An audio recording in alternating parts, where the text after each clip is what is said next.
On February 21, Russian President Vladimir Putin announced the suspension of the New START Treaty, the last remaining nuclear arms control agreement between Russia and the United States.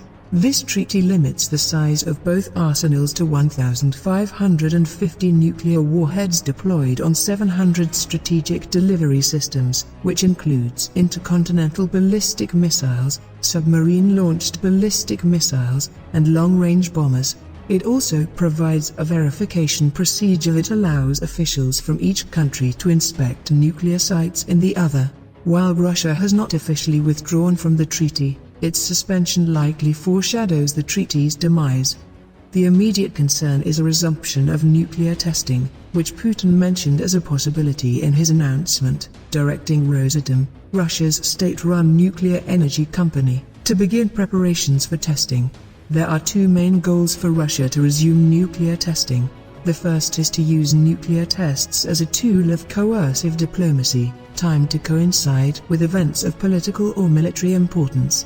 The tests could occur ahead of new offensives in Ukraine or an expansion of Russian attacks on civilian infrastructure.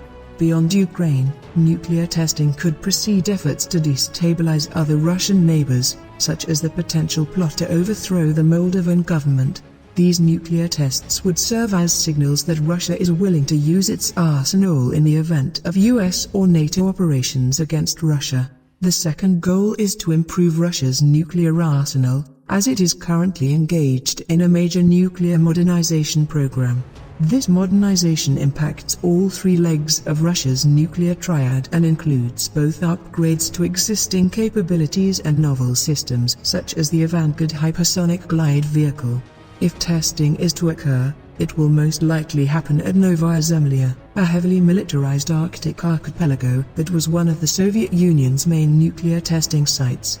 The resumption of nuclear testing would increase the strategic value of the Arctic region to Moscow, which has increased the development of military infrastructure and capabilities in its far north over the past several years.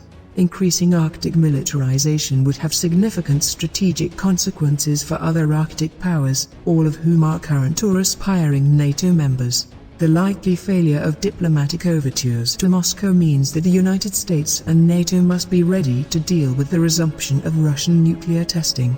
American nuclear testing is probably not necessary, but improving defenses in the Arctic region is. In addition to developing its own capabilities, the United States must work with critical Arctic partners such as Canada, Norway, and Denmark, and non-Arctic NATO members such as the United Kingdom and France should also engage with Arctic allies and ensure that their naval forces can contribute to enhancing Arctic security.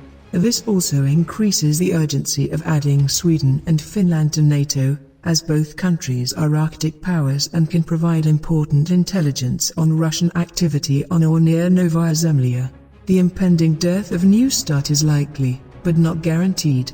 The United States should attempt to revive Russian participation in the deal, but it is unlikely that efforts will be successful, especially without concessions that are unacceptable to the United States and its allies.